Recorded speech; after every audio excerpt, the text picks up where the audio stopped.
Sushi acquired. Will to live back on.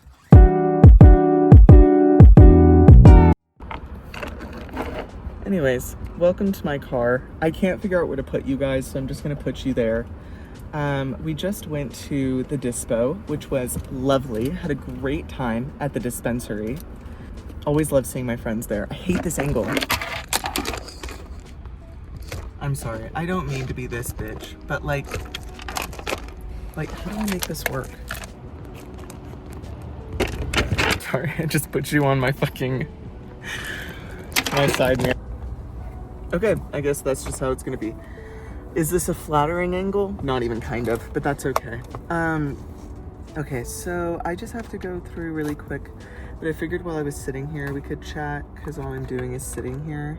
Just went to the dispensary and picked up a little something for myself, and now I'm going through my carts and seeing which ones I need to dispose of, because I always forget to get rid of them, and then I end up with a bunch of carts that are empty and unusable, and then when I want to smoke or need to smoke, I have nothing to smoke.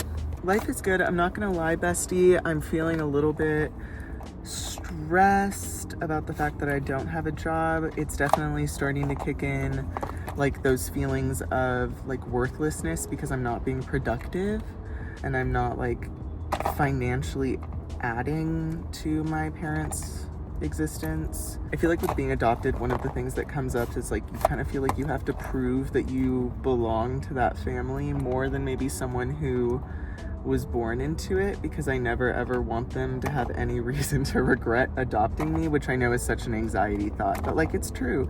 And it's one of the thoughts that I think a lot of adoptees kind of struggle with, which is just that like, you know that they love you, but you also know that you were not gotten in the same way as everyone else. And obviously there's the thing of like, oh, well, they chose you, and like they did choose me. But like, girl, I brought along my own fucking laundry list of issues. But anyways, I'm trying to be productive by basically just staying busy and doing shit. I don't know how successful I'm being exactly, but I'm trying my best to just not get in anyone's way or like do anything that would inconvenience anyone unnecessarily, because I already feel like I'm kind of an inconvenience just by being around, which is like a rough thought, but a thought nonetheless. All of that to say that life is a little bit weird right now. My mental state is in a little bit of a weird place. And I think it has a lot to do with the fact that I'm not bringing in money, and I have a really unhealthy relationship with the expectation that I have to be financially independent or like not causing financial stress in order to be a valued part of my family, which is clearly not true. So that's something I'm gonna work on. But anyways, first I'm gonna go throw this out and then we'll reconvene. I just pulled into the parking lot to get some sushi. I'm gonna pick it up, but they said to be ready in 10 minutes, and that was like 5 minutes ago. So I'm just gonna sit in my car for a second. I'm feeling really, really, really anxious. Like I'm literally like, I don't know if you can see that. I'm not trying to make it shake, I swear to God.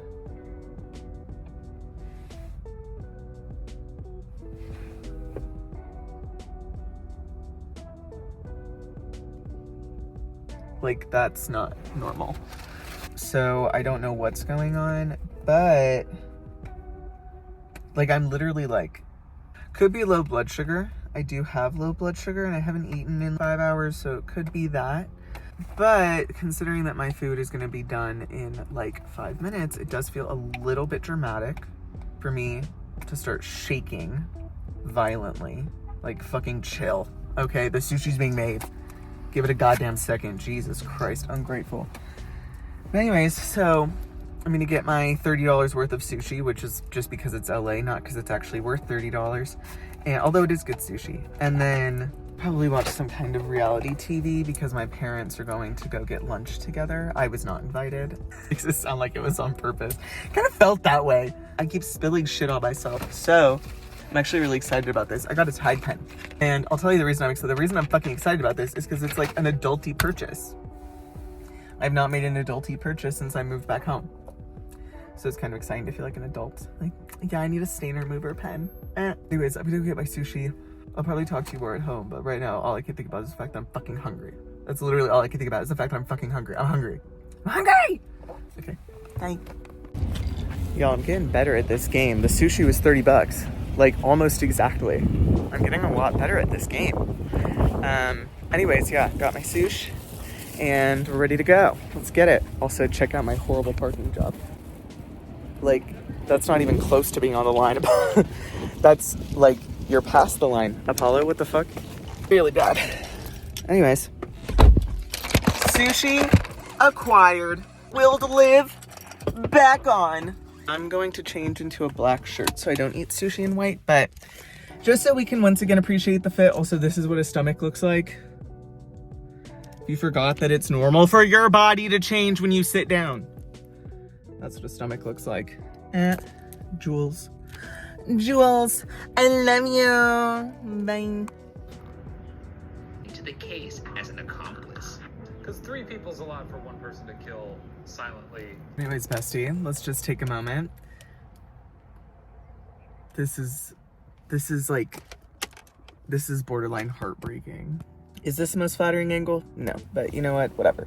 This is what I look like, and this is what you're gonna deal with. I had to take all the seat covers out of my car so that I could wash them because they're covered in shit and they're machine washable. I've been putting it off this whole time because I have not wanted to wash them because then the car looks like this, which is so unbelievably boring. Like, what the fuck is this? It's so weird because I feel like my car usually is like my main source of inspiration. Like, if I'm creatively blocked, I get in my car. It's just like very creative, and it's also a space that is 100% mine. And so it kind of allows my brain to like get into its creative space. But this does nothing for me. This is just a vehicle. Well, I haven't really vlogged this week, honestly, just because my mental health has been like kind of up and down. And that's something that while I like to talk about it, I don't necessarily like to video myself when I'm in a depressive episode. To me, there's certain parts of mental health that are for you. And like, it's up to every person what they want to share and what they don't, but I'm not personally someone that's going to video myself during panic attacks. I've done that once or twice just because I wanted to document what a panic attack looks like. But like, if I'm in a depressive episode and I'm just like sitting in my bed for 6 hours because I don't have the will to move, like, I'm not necessarily going to video that.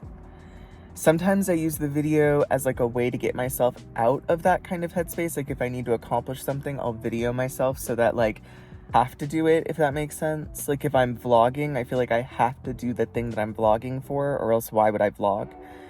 So that can kind of help me get out of that. But I love talking to you guys about my like experiences with depression and anxiety and like try to help you through that or try to help you feel understood as much as I can. But my mental health is for me. Some of my experiences, some of my panic, like some of that is just for me to know and for my therapist to know. And it's not necessarily for the internet to know.